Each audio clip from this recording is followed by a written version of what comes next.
This is not the end of time. This is a continuous process. And we are here. Don't forget it. मैले त्यति बेला भनेको थिएँ त्यो समय अन्त्य भएको छैन, समय चालु छ, प्रक्रिया चालु छ, हामी यहीँ छौँ भन्ने कुरा नबिर्स। मैले त्यो भने त्यसको नकल गरेर अस्ति आफ्नो पीडा पनि पोखेर हामी यहाँ छौँ भनेर लेखेको।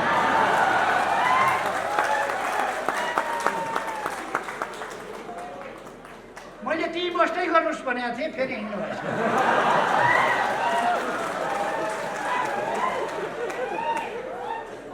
मलाई पनि केन्द्रीय कमिटीमा साथीहरू आएनन्, किन आएनन्, कता गए भन्ने परेको थियो। हामी यहाँ छौँ भन्ने ढुक्क भयो। त्यहाँ मण्डलामा रहेछन् है साथीहरू, हराए कि भन्ने पिर थियो, त्यहाँ रहेछन् है साथीहरू, बस्दै गर्नुहोस्। तर उठेर फेरि हिँड्नु भएछ, कता जानुभयो त्यसपछि तपाईँहरू नहुँदा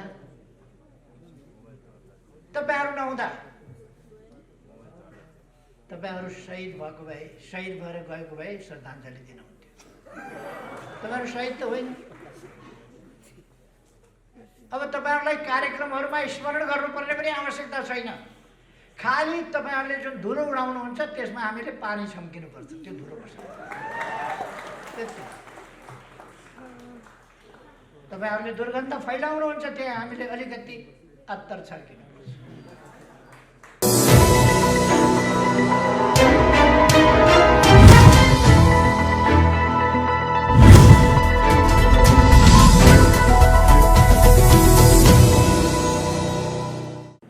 विक्रम सम्वतको नयाँ वर्ष लाग्ने बित्तिकै 2078 सालको वैशाखमै प्रतिनिधि सभाका लागि नयाँ निर्वाचन हुनेछ। कतिपय व्यक्तिहरू, शक्तिहरूले भ्रम अन्यल फिजाउन खोजिरहेका छन् चुनाव हुँदै हुँदैन। म साथीहरूलाई आग्रह गर्न चाहन्छु, त्यस्ता भ्रममा नपर्नुहोस्। चुनाव वैशाख 17 गते हुन्छ, चुनाव वैशाख 27 गते हुन्छ। 2 दिनमा चुनाव हुन्छ। यस चुनावलाई टाल्न, पर सार्न अथवा अल्मल्याउन कसैले पनि सक्ने छैन। यो नेपाली जनताको चाहना हो, आवश्यकता हो, देशको आवश्यकता हो। त्यसकारण चुनाव तोकिएकै समयमा हुन्छ। मैले यसो भनिरहँदा साथीहरूले बुझ्नुभयो होला। अहिले म भर्खरै सर्वोच्च अदालतमा धेरैवटा मुद्दाहरूको फिराद पत्र दर्ता गराएर आएको छु। जवाफ त दिनै पर्यो। चुनाव रोकी पाऊँ, मरेको संसद बहुराई पाऊँ, परशुरामका बाबु जमदग्नीको पालामा जस्तो मरेकी आमा बहुराई पाऊँ भन्दा हुन्छ। संविधानले, कानुनले मिल्दैन। त्यसकारण विघटित संसद बहुरिँदैन। संसद विघटन भयो, नयाँ चुनाव हुन्छ। देशलाई अब अलमलमा बस्न दिन सकिँदैन।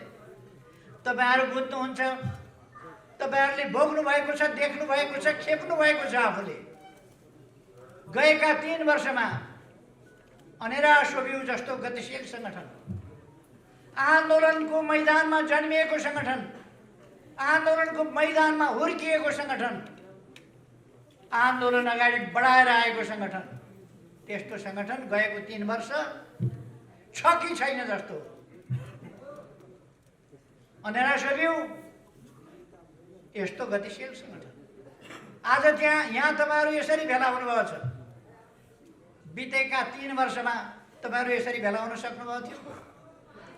भेला हुन पाउनु भएको थियो? तपाईहरू गतिशील हुन पाउनु भएको थियो?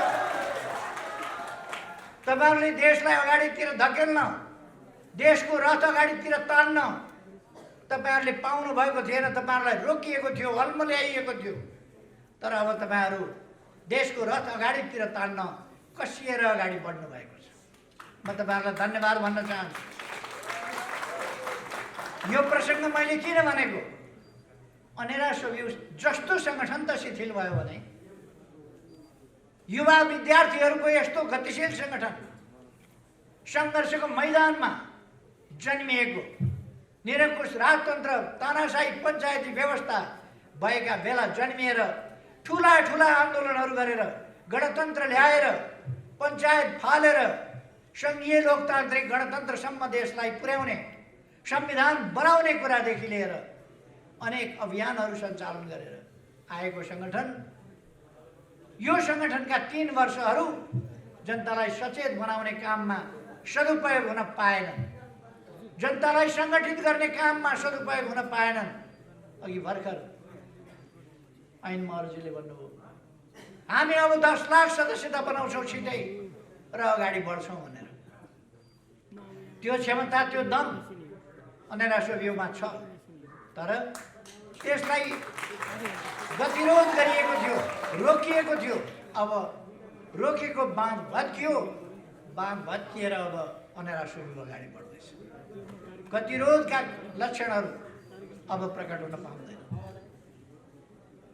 त्यस्तै देश, सिङ्गै सङ्गठनहरू, सिङ्गै पार्टी त छ कि छैन जस्तो भयो। पार्टीका केही नेताहरू सरकारले गरेका राम्रा काम छोपछाप पार्नमै व्यस्त रहे। पार्टीले गर्दै नगरेका कमी कमजोरी भुल त्रुटिहरू भनेर बोपु बजाउनमै उनीहरूको समय खर्च। उनीहरूले सरकारको आलोचना कसरी गर्ने, विरोध कसरी गर्ने, निन्दा कसरी गर्ने त्यही खोज्ने र त्यसैको बिगुल बजाउने कुरामै उनीहरूको समय बर्बाद। उनीहरूले पार्टी नेतृत्वलाई कसरी खुइल्याउने, पार्टी नेतृत्वलाई कसरी कमजोर पार्ने त्यसै कुरामा उनीहरूको समय बर्बाद। आज बिहान मात्रै मैले रेकर्डहरू पल्टाएर हेरेँ। गएको वैशाख 13 गतेदेखि पुष 4 गतेसम्म खुमलटारमा मात्रै पार्टी फुटाउने षड्यन्त्रका बैठकहरू 280 वटा बस्या रहे। खुमलटारमा मात्रै 280 वटा बैठक गनेर मैले रेकर्ड हेरेर 280 वटा। 35 वटा बैठक बाहिर बसेका रहेछन् खुमलटार भन्दा। कहिले कोटेश्वर, कहिले के प्रेसिडेन्सियल कलेज कि के, कहिले अगेनाको डिल, कहिले के यहाँ नयाँ मानेश्वरमा एउटा होटल छ फेरि अर्याल होटल, कहिले कसको घर त कहिले कसको घर। अनि यस्तो भेट्टायो भने उहाँहरूले सही गराएर केपी ओलीलाई निकाल्यौँ भनेर बेहोरा थप्नुहुन्छ। यस्तो जमघट भेट्नुभयो भने सही चाहिँ गराइहाल्ने, अनि पछि केपी ओलीलाई निकाल्यौँ भन्ने मास्तिर बेहोरा टाँसिदिने, त्यो काम गर्नुहुन्छ उहाँहरू। जम्मा 315 वटा पार्टी फुटाउने, सरकारलाई काम गर्न नदिने, नेतृत्वलाई खुइल्याउने, प्रधानमन्त्रीलाई खुइल्याउने, आरोपित र लाञ्छित गर्ने, झुटा लाञ्छनाहरू प्रधानमन्त्रीमाथि लगाउने, सरकारलाई बदनाम गराउने, कम्युनिस्ट पार्टीको छाला काट्ने र अब कम्युनिस्ट पार्टी कहिले उठ्न नसक्ने कसरी बनाउने, त्यो धन्दामा लागेका बैठक 315 वटा गर्नुभएको रहेछ। खुद्रा मसिना 2 जना 3 जनाका बैठक बाहेक 315 वटा बैठक, जसमध्ये 280 वटा बैठक खुमलटार। केही नेताहरूको खुब मिलेका साथी जस्तो, यता गए पनि सँगसँगै छ, कोटेश्वर गए पनि सँगसँगै, खुमलटार आए पनि सँगसँगै, अगेनाका डिलमा आगो ताप्दा सँगसँगै, कुन कलेजमा पढ्न जाँदा सँगसँगै। क्या मिलेको जोडी, के का लागि? आन्दोलन ध्वस्त पार्न, राष्ट्रियता कमजोर पार्न, नक्सा छापेको विरोध गर्न, संविधान संशोधन भएको विरोध गर्न, त्यो कुरालाई ढाकछोप गरेर भ्रष्टाचारको संरक्षक भयो भनेर न म भ्रष्टाचार गर्छु न गर्न दिन्छु, न भ्रष्टाचारको संरक्षक। अरूका बारेमा धेरै भनिरहन चाहन्न। देशले चिनेको छ, जानेको छ, को कहाँ बसेको छ, कस्तो छ, के खान्छ, सबैलाई थाहा छ। सबैलाई थाहा छ के कस्ता काम गरेका छ, कसका लागि लडेको छ, त्यो कुरा सबैलाई थाहा छ। मैले भनिरहनु पर्दैन। म भनेर समय खेर फालिरहन पनि आवश्यक ठान्दिनँ। म के भन्न चाहन्छु भने हाम्रो अगाडिको कर्तव्य म साथीहरूलाई सम्झाउन चाहन्छु। पहिलो कुरो त म तपाईहरुलाई भन्न चाहन्छु, अनेरा सोभियूका विद्यार्थीहरू, अनेरा सोभियूको विद्यार्थी परिचय पत्र देखाएर अनेरा सोभियूको विद्यार्थी भनेर चिनिनु पर्ने अवस्था बन्न हुँदैन। परिचय पत्र देखाएर त जो पनि चिनिन्छ। उसको वर व्यवहारबाट, आनी बानीबाट, बोली चालीबाट अनेरा सोभियूको विद्यार्थी हो बाबु भनेर सबैले चिन्नुपर्छ। अनेरा सोभियूको विद्यार्थी हो नानी भनेर सबैले चिन्नुपर्छ। उसको हँसिलो चेहराबाट, उसको मुस्कानयुक्त चेहराबाट, उसको चेहरामा झल्किएको आशावादिताबाट, उसको आत्मविश्वासबाट, उसको शालीनताबाट, उसको विनम्रताबाट, त्यसबाट अनेरा सोभियूको विद्यार्थी चिन्नुपर्छ। थाहा पाउनु पर्दछ। बुढाबुढी बसमा आयो भने, चढ्यो भने पहिले उठेर सिट छोडेर यहाँ बस्नुस् बुबा, यहाँ बस्नुस् आमा भन्ने त्यो अनेरा सोभियूको विद्यार्थी।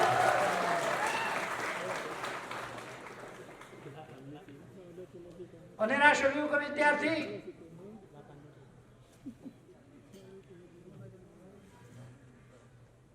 जातीय आधारमा, क्षेत्रीय आधारमा, भौगोलिक आधारमा कसैलाई होच्याउने निन्दा गर्ने गर्दैन।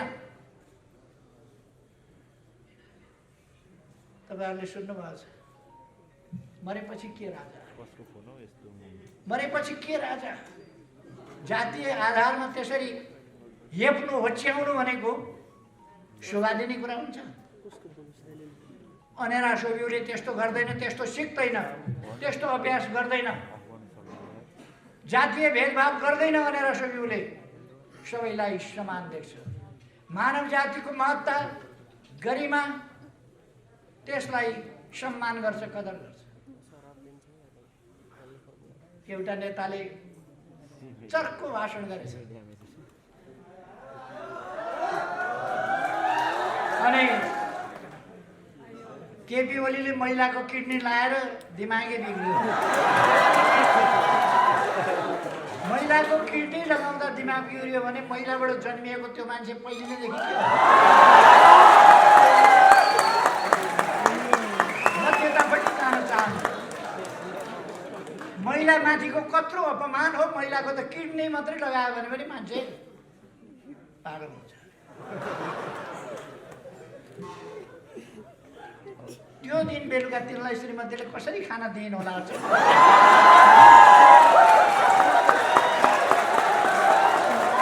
घरमा पुरा ढोका खोलेर स्वागत कसरी गरिन् होला? अचम्म लाग्छ। वरिपरि छिमेकका झ्यालबाट हेर्ने दिदीबहिनी महिलाहरूको अगाडि अनुहार कसरी देखायो होला? अचम्म लाग्छ। हुन त त्यो त्यही जमात हो जसले कुनै इज्जत आबरुको कुरा गर्दैन। नेताहरूले उचालेर एकजना महिला राष्ट्रपति देशले पाएको छ। पहिलोपल्ट अत्यन्तै गरिमामय ढङ्गले व्यवहार गर्ने, अत्यन्तै जिम्मेवार ढङ्गले व्यवहार गर्ने, अत्यन्तै शालीन र भद्र महिला, जसमा असाधारण देशभक्तिको भावना छ, लोकतन्त्रको लडाइँबाट खारिएर आउनुभएको छ, त्यस्तो महिलालाई राष्ट्रपति पाएको छ। उहाँको इज्जत माथि हमला गर्न, उहाँको मान प्रतिष्ठामा दावा बोल्न, उहाँलाई अपमान गर्न तयार भएर नारा लगाउँदै जुलुसमा नेताहरू मुस्कुराउँदै हिँडेको हामीले देखेका छौँ। शरम हुनुपर्ने हो, शरम हुनुपर्ने हो। सामाजिक कम से कम मर्यादा त राख्नुपर्छ नेताहरूले। आफ्नो जुलुसमा कतिसम्म सभ्य नाराहरू कतिसम्म असभ्यता के हुनुपर्छ त्यो त ध्यान राख्नुपर्छ।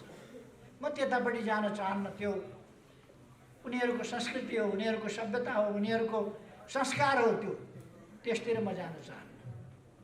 तर अनेरासोभिउले त्यस प्रकारका चिन्तन, वचन र व्यवहार, चिन्तनमा पनि महिला होस् वा जोसुकै होस्, अपमान गर्ने खालका चिन्तन मनमा लिनु हुँदैन, मस्तिष्कमा लिनु हुँदैन।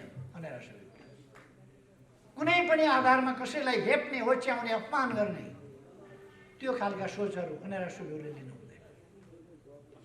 त्यसै कारण मैले भनेको अनेरासोभिउको विद्यार्थी भन्ने कुरा उसको मिठो बोलीबाट जनताले चिन्नुपर्छ, आकर्षक सही व्यवहारबाट जनताले चिन्नुपर्छ, परिचय पत्र देखाउन नपरोस्। अनेरासोभिउको विद्यार्थी भनेर व्यवहारबाट चिनियोस्, विचारबाट चिनियोस्, त्यो म तपाईँहरूलाई आग्रह गर्न चाहन्छु। अनेरासोभिउको विद्यार्थी भनेर देशभक्तिको भावनाबाट चिनियोस्, राष्ट्रवादी चरित्रबाट चिनियोस्, चिन्तनबाट चिनियोस्, त्यस अनुसारको व्यवहारबाट चिनियोस्। तब मात्रै हामी त्यस्तो समतामूलक, त्यस्तो न्यायोचित समाज निर्माण गर्न सक्छौँ। त्यसकारण अनेरासोभिउले बुझ्नु पर्दछ, अनेरासोभिउ सामाजिक जागरणको अगुवा हो, सामाजिक जागरणको अभियन्ता हो, न्यायोचित समाजतर्फको हाम्रा यात्राको संवाहक हो अनेरासोभिउ। हाम्रो युवा पङ्क्ति त्यस्तो हो। त्यसकारण हामीले त्यसै अनुसारको गम्भीर आचरण गर्नुपर्छ। म साथीहरूलाई भन्न चाहन्छु, तपाईहरू कुनै अलमलमा नपर्नुहोस्। भविष्य तपाईहरूको हो। यस देशमा लामो समय तपाईहरूले बाँच्नु छ। यो देश बिग्रिन दिनुभएको छैन, सपार्दै लानु परेको छ। एउटा विकसित, एउटा सभ्य, सुसंस्कृत, शान्तिपूर्ण, सुरक्षित, भयरहित, सम्मानपूर्ण, समतामूलक, समृद्ध समाज निर्माण गर्ने हाम्रो अभियान आज प्राप्त गर्ने सम्म, हुन सक्ने सम्म छिटै हामी त्यो व्यवस्था कायम गर्छौँ। जति सकिन्छ छिटो गर्छौँ, अहिले पनि गर्छौँ। तर जो बाँकी रहेको छ त्यसका लागि, भोलिका लागि हामी ती कामहरू गर्छौँ। हाम्रो समाज एउटा निरन्तर छ, निरन्तर हुन्छ, रहन्छ समाज। यो समाज निरन्तर अझ बढी आधुनिक, अझ बढी विकसित। आधुनिक भनेको फेरि कसैले बुझ्छन् छाडा भन्ने, कसैले बुझ्छन् आस्थाहीन, कसैले बुझ्छन् छलछाम गर्ने खालको, कसैले बुझ्छन् भ्रष्टतायुक्त। आधुनिक भनेको विज्ञान र प्रविधिले तथ्यपूर्ण ढङ्गले सामाजिक न्याय र समानतामा आधारित सभ्य संसार बन्यो आधुनिक भनेको। अन्धविश्वास होइन, विश्वास आधुनिक भनेको। अवैज्ञानिक कुराहरू होइन, वैज्ञानिक कुरा। तथ्यहीन होइन, तथ्ययुक्त कुरा। कसैले आजको जमानामा पनि आश्चर्य लाग्छ, जन्मसिद्ध श्रेष्ठताको कुरो गरेर हिँडेको छ। जन्मिँदै शासक हुने। हुन त हाम्रा नेताहरूमा पनि कतिपय देखिन थालेको छ आजकल। नेताको छोरा भएपछि टप्लक्क माथि एकैचोटि केन्द्रमा, नेताको ज्वाइँ भयो भने जहाँबाट आएको भए पनि शासक भइदिन्छ पार्टीको। नेताको आफन्त भयो भने यसै ठुलो भइदिन्छ। नेताले खुलेआम अब त लाज नमानी, अप्ठ्यारो नमानी भन्न थाले, यो त मेरो पारिवारिक मामला हो, मलाई परिवारमा अप्ठ्यारो छ। पार्टीले नेताको पारिवारिक अप्ठ्यारो फुकाइदिनु पर्ने, देश बनाउन छोडेर कार्यकर्ताको मूल्याङ्कन नगर्ने, उसको अप्ठ्यारोको मूल्याङ्कन गरिदिनु पर्ने। कसको श्रीमती रिसाउँछ, कसको श्रीमान रिसाउँछ, कसका छोरी रिसाउँछन्, कसका ज्वाइँ रिसाउँछन्, कसका नातिनी रिसाउँछन्। त्यसका लागि पार्टी नतमस्तक भइदिनुपर्ने। मैले धेरै भनिरहनु पर्दैन, साथीहरूले जान्नुभएको छ, देख्नुभएको छ, भोग्नुभएको छ, यही समाजको कुरा। त्यसकारण म आग्रह गर्न चाहन्छु, हामीले आफ्नो भलो गरौँ न्यायोचित ढङ्गले, आफ्नो भलो गरौँ उचित ढङ्गले, आफ्नो भलो गरौँ स्वस्थ ढङ्गले, आफ्नो भलो गरौँ अरूको भलाइमा आघात नपारिकन, आफ्नो भलो त्यसरी गरौँ। म साथीहरूलाई आग्रह गर्न चाहन्छु, हामीले एउटा सभ्य समाज निर्माण गरेका हौँ, मानवोचित समाज निर्माण गर्न खोजेका हौँ। त्यसकारण मानवोचित समाजमा जानुपर्छ। अहिले मैले भरसक पार्टी जोगाएर लान चाहेको छु। निर्वाचन आयोगमा पुगेछन् केही मान्छेहरू, निर्वाचन आयोगमा पुगेर असली पार्टी हामी हौँ भनेछन्। असली पार्टी उनीहरू अरे। केही मान्छेहरू केन्द्रीय कमिटीको बैठकमा आएनन्, अनुपस्थित भए। किन अनुपस्थित भए त्यो थाहा छैन। पार्टी केन्द्रीय कमिटीका सम्पूर्ण सदस्यहरूमध्ये 10-12%, 15% होला अनुपस्थित। कहिले कहिले त्यस्तो अनुपस्थिति हुन सक्छ विभिन्न कारणले। हामीले केही कारणले अनुपस्थित भए होला साथीहरू ठान्यौँ। उनीहरू त निर्वाचन आयोग गएछन् र भनेछन् हामी बहुमतमा छौँ। कहाँ गने यिनीहरूले मान्छे, कहाँ गने थाहा छैन। बहुमत छौँ भनेर झुट बोल्ने बानी परेकालाई केही लाग्दैन। 3:30 बजे दर्ता गर्न गएका अविश्वासको प्रस्ताव भनेर 5 गते 3:30 बजे संसद विघटन भइसकेपछि, संसद विघटनको घोषणा भइसकेपछि 3:30 बजे संसद सचिवालयमा पुगेका थिए अविश्वास दर्ता गर्न। संसद सचिवालयले भनेछ संसद विघटन भइसक्यो, के को अविश्वास दर्ता?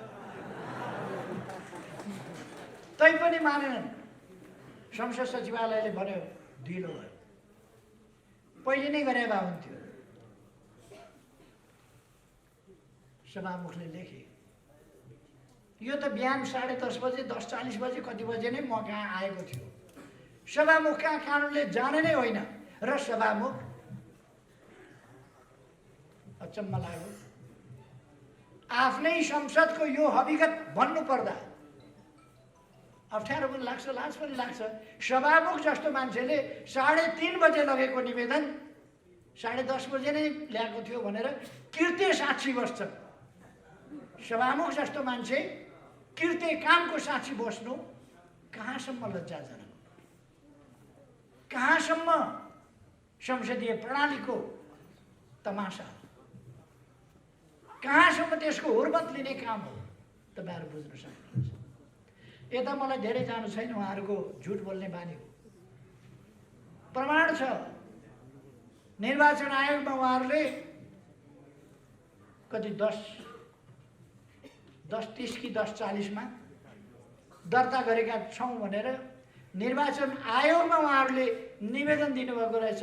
संसद सचिवालयले वक्तव्य दिएको छ 3:30 बजे मात्रै ल्याएका हुन् हामी कहाँ, 3:30 बजे मात्रै दर्ता गरेको दबावका कारण वक्तव्य छ संसद सचिवालय। निर्वाचन आयोगमा जानुभयो उहाँहरू। निर्वाचन आयोगले तपाईहरुको यो दाबी नै भएन, दाबी नै पुगेन, जानुस् भनेर फर्काइदियो।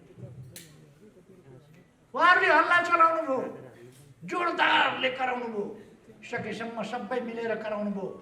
केपी ओलीले झुट बोल्यो, नयाँ रहस्यको उद्घाटन केपी ओलीले झुट बोल्यो भनेर। निर्वाचन आयोगले के भन्यो त उहाँहरूलाई, तपाईहरुको दाबी पुग्यो भन्यो त। अस्तिका दिन मात्रै दाबी उहाँहरूको फिर्ता गर्नु। उहाँहरू अर्को पत्र लेख्यो, तपाईहरुको दाबी छ भने 7 दिनभित्र ल्याउनु, यो भएन। मैले त्यही कुरा भने। केपी ओलीले झुट कुरा बोल्यो, प्रायोजित संसार माध्यमहरू पनि कराए। कठै गरे, किन कराएका? लगानी गर्नु त देशका लागि लगानी गर्नु, लगानी गर्नु लोकतन्त्रका लागि लगानी गर्नु। पत्रकारिता गर्नु, देशका लागि गर्नु, जनताका लागि गर्नु, विकासका लागि गर्नु, शान्तिका लागि गर्नु, सत्यताका लागि गर्नु। केही सञ्चार माध्यमहरू, अब यो केही भन्ने चाहिँ सञ्चार माध्यमले सुन्छ कि सुन्दैन मलाई थाहा छैन। फेरि सञ्चार माध्यमलाई गाली गर्यो भनिदिन्छन्, सञ्चार माध्यमलाई होइन।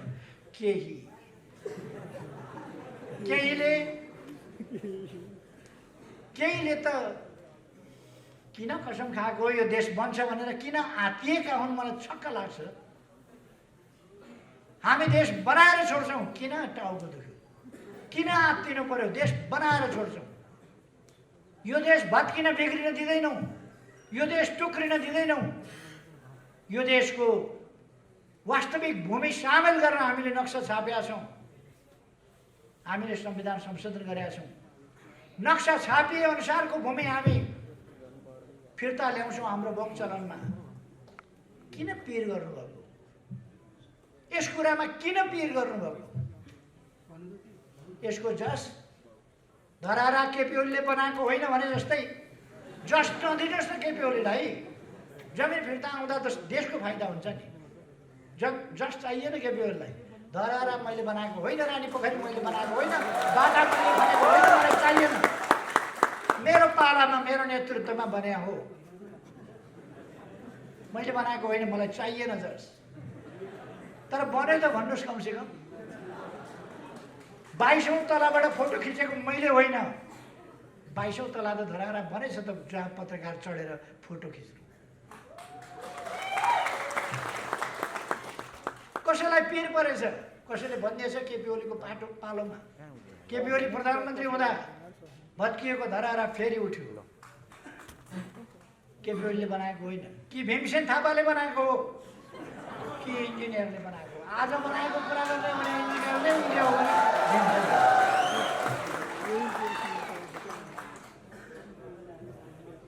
चित्तको कुरा हो त्यो। मलाई चित्तसँग केही भन्नु छैन। खैर, अब हामी सही विचारहरू लिएर, देशभक्तिपूर्ण विचारहरू लिएर, लोकतान्त्रिक विचारहरू लिएर, शान्तिपूर्ण विचारहरू लिएर, सुशासनका विचारहरू लिएर, भ्रष्टाचार विरोधी विचारहरू लिएर, विकासका विचारहरू लिएर, जनताका समस्याहरू समाधान गर्ने विचारहरू लिएर, जनताका सामाजिक समस्याहरू समेतलाई ध्यानमा राखेर तिनको समाधान गर्ने विचारका साथ अगाडि जान्छौँ। ती कार्यक्रमहरू लिएर अगाडि बढ्छौँ र सामाजिक न्याय र समानता, पछाडि परेका ठाउँहरूलाई, क्षेत्रहरूलाई, व्यक्तिहरूलाई, समुदायहरूलाई अगाडि बढाउँदै हामी अगाडि जान्छौँ। त्यसकारण यो अभियानमा अब हामी सामेल हुने हो। हामी अत्यन्तै गतिशील ढङ्गले अगाडि बढ्ने हो। भ्रममा पर्ने होइन, भ्रमबाट मुक्त हुने हो। हाम्रो सूर्य चिन्न पाइँदैन कि कतिपय साथीहरूमा चिन्ता छ। हामीले नपाएर कसले पाउँछ त हाम्रो सूर्य चिन्ह?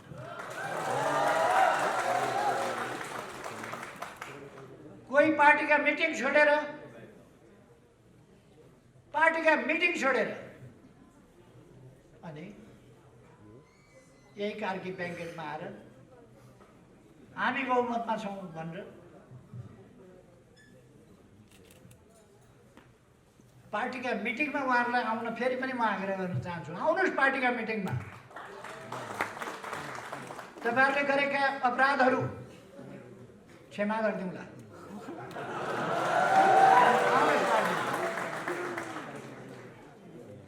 कार्यकारी भन्ने मैले दिएको थिएँ। कार्यकारी दिँदा अत्यन्तै उपद्रव मचाउनु भयो, मैले कार्यकारी हटाइदिएको छु।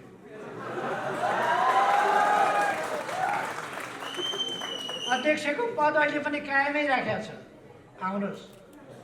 वरिष्ठ नेताहरूको पद कायमै राखेको छ, आउनुहोस्। प्रवक्ता भनेर तोक दिएको थियो, प्रवक्ताले साह्रै बढी च्याक गर्ने, छ्यास गर्ने, दुर्गन्ध फैलाउने काम गरिराख्नुभयो। त्यसकारण प्रवक्ताबाट हटाइएको छ, तर सचिवालय सदस्य कायमै राखेका छ। आउनुहोस् फर्केर, सचिएर काम गर्नुहोस्। हामीले तपाईँहरूलाई कारबाही गरेका छैनौँ, पार्टीबाट निकालेका छैनौँ। आफ्नै साथीभाइले गरेको उपद्रव अलिकति सहनु पनि पर्छ, अलिकति क्षमाशील पनि हुनुपर्छ भनेर हामी सही राखेका छौँ। तर उहाँहरू मुद्दा हाल्न जानुहुन्छ अदालतमा, दाबी गर्न जानुहुन्छ निर्वाचन आयोगमा, अनि गाली गलौज गर्दै जुलुस लिएर हिँड्नुहुन्छ। अनि उहाँहरू आत्तिनु भएछ। अलिकति एउटा नकल पनि गर्नुभएछ, पीडा पनि पोख्नु भएछ। पहिलोपल्ट प्रधानमन्त्रीबाट मेरा विरुद्ध, प्रधानमन्त्रीका विरुद्ध अविश्वासको प्रस्ताव राख्दा निराधार ढङ्गले झुटा आरोपका साथ ममाथि अविश्वासको प्रस्ताव राखे। नाकाबन्दीको डटेर सामना गरेको थिएँ। यी सबै कुराहरूले आत्तिएर केपी ओली लोकप्रिय हुने भयो भन्ने डर उहाँहरूलाई परेर उहाँहरूले झुटा आरोपका साथ ममाथि अविश्वासको प्रस्ताव राख्नुभयो। त्यसको जवाब दिँदै मैले भनेको थिएँ, मैले अलिकति उहाँहरूको तौर तरिका देखेर अलिक आक्रोशित भएर मैले भनेको थिएँ। मैले एक्सटेम्पर बोलिराखेको थिएँ, त्यसकारण मलाई बोल्दै जाँदाखेरि मैले अलिकति अङ्ग्रेजीमा भने, this is not the end of time, this is a continuous process and we are here, don't forget it. मैले त्यति बेला भनेको थिएँ, त्यो समय अन्त्य भएको छैन, समय चालु छ, प्रक्रिया चालु छ, हामी यहीँ छौँ भन्ने कुरा नबिर्स। मैले त्यो भने त्यसको नकल गरेर अस्ति आफ्नो पीडा पनि पोखेर हामी यहाँ छौँ भनेर लेखेको।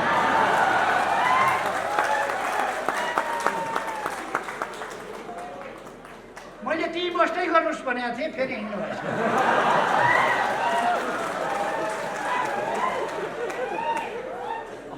मलाई पनि केन्द्रीय कमिटीमा साथीहरू आएनन्, किन आएनन्, कता गए भन्ने परेको थियो। हामी यहाँ छौँ भन्ने ढुक्क भयो। त्यहाँ मण्डलामा रहेछन् है साथीहरू, हराए कि भन्ने पिर थियो, त्यहाँ रहेछन् है साथीहरू, बस्दै गर्नुहोस्। तर उठेर फेरि हिँड्नु भएछ, कता जानुभयो त्यसपछि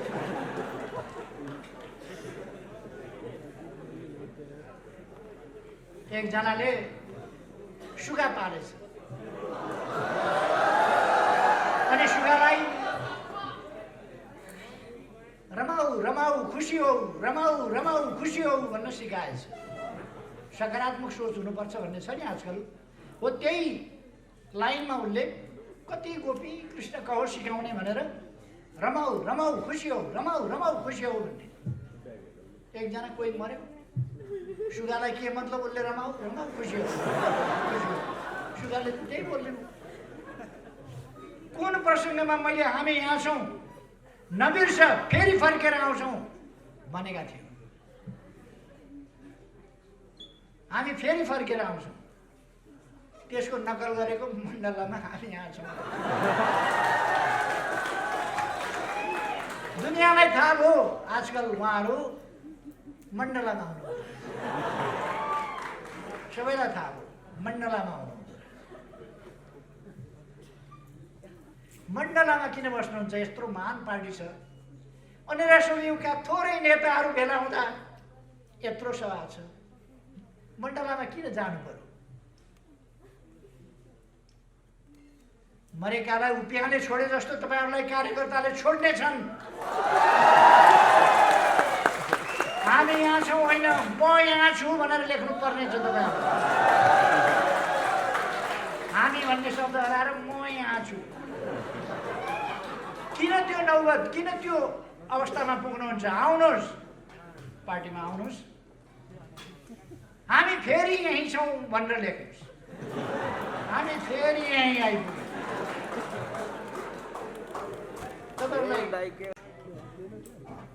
आउनुहोस्, देश बनाउने यस महाअभियानमा तपाईहरुका स्वार्थी प्रवृत्तिहरू त्यागेर आउनुहोस्। अब तपाईहरुका आत्मकेन्द्रित स्वार्थी पदलोलु महत्त्वाकांक्षी प्रवृत्तिहरू छोडेर आउनुहोस्। तपाईहरुका छटपटी केमा छन् देशलाई थाहा छ, दुनियाँलाई थाहा छ। तपाईहरु किन छटपटाउनु भयो सबैलाई थाहा छ। त्यस्ता छटपटीहरू छोडेर आउनुहोस्। पार्टीमा तपाईहरुका ठाउँहरू यथावत छन्। तपाईहरु बस्ने कुर्सी हामीले यथावत राखिदिएको छ। तपाईहरुलाई पीर कुर्सीको छ धेरै थाहा छ। तपाईहरुलाई कुर्सीको पीर भएको हुनाले कुर्सी यथावत राखिदिएको छ पार्टी। आउनुहोस्, बस्नुहोस्। खैर, उहाँहरू आउनु भएन भने पनि यो अभियान अगाडि बढ्छ।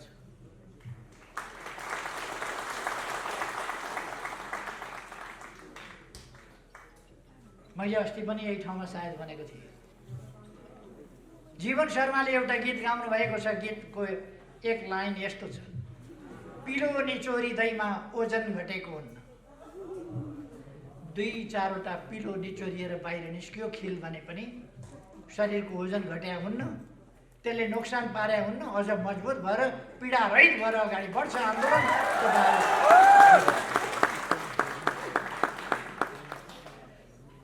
म भन्न चाहन्छु, तपाईहरु नहुँदा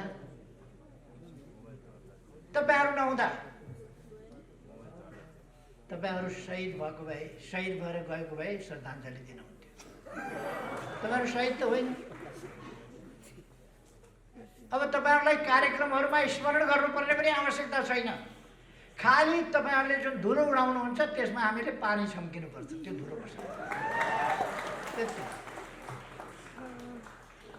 तपाईहरुले दुर्गन्ध फैलाउनुहुन्छ, त्यहाँ हामीले अलिकति अत्तर छर्किनु पर्छ। तपाईहरुले अनेक फोहोर मैलाहरूको डुङ्गुर फैलाउनुहुन्छ, छर्किनुहुन्छ, छर्नुहुन्छ। हामीले त्यसलाई सफा गर्नुपर्छ। यो लडाई उद्देश्यहरूको लडाई हो। यो लडाई विचारहरूको लडाई हो। जाल झेल टिक्रमले हाम्रा महान उद्देश्यहरूलाई ओझेल पार्न सक्दैन। हाम्रा महान विचारहरूलाई, हाम्रा महान यात्रालाई यस सानोतिनो व्यवधानले रोक्न सक्दैन। तपाईहरु आन्दोलनभित्र बसेर, पार्टीभित्र बसेर, घाँसभित्रै छुपेर बसेको, लुकेर बसेको हरियो साप जस्तै आन्दोलनभित्र बसेर आन्दोलनलाई कमजोर पार्ने, आन्दोलनलाई बदनाम गर्ने कम्युनिस्ट पार्टीको 2/3 कामै लागेन भन्ने, 2/3 हामीसँग अलिकति थिएन, तर उहाँहरूले 2/3 को सरकार कामै लागेन भनेर कराको कराई गर्नु। भित्र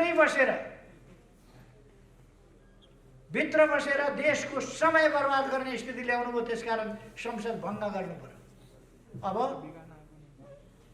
तेज तर्रार सांसदहरूको, अब षड्यन्त्रकारीहरूको होइन, जाल झेल र टिक्रमकर्ताहरूको होइन, आफू आफ्ना सन्तान, आफ्ना नातागोता र आफन्तहरूलाई मात्रै हेर्नेहरूको होइन, देश हेर्ने, देश बनाउने, जनता हेर्ने, जनतालाई माया गर्ने, जनताका समस्या समाधान गर्न अगाडि बढ्नेहरूको संसद बन्नेछ। हेर्दै जानु होला। अलिक समय तपाईहरु पछि कुद्दै गर्नुहुनेछ। हाइवेमा बस कुद्यो भने त्यस हाइवेमा कतैबाट झरेर आएको सुकेको पात त्यो बससँगै अलिकतिसम्म सँगसँगै कुद्छ। तर त्यो एकछिनपछि त्यही छोडिन्छ, बस मात्रै अगाडि जान्छ। तपाईहरुले बुझ्नु भए हुन्छ, सुकेका पातहरू एकछिन हल्लिने हुन्, त्यसपछि ती थानको लाग्छन्, बस अगाडि बढ्छ।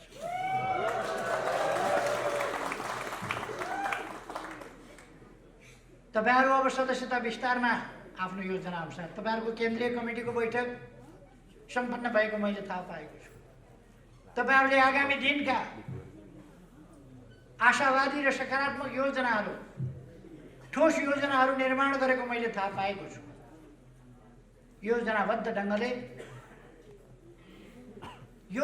ढङ्गले अगाडि बढ्नुहोस्, आफ्ना कामहरूलाई गतिशील ढङ्गले अगाडि बढाउनुहोस्, सङ्गठन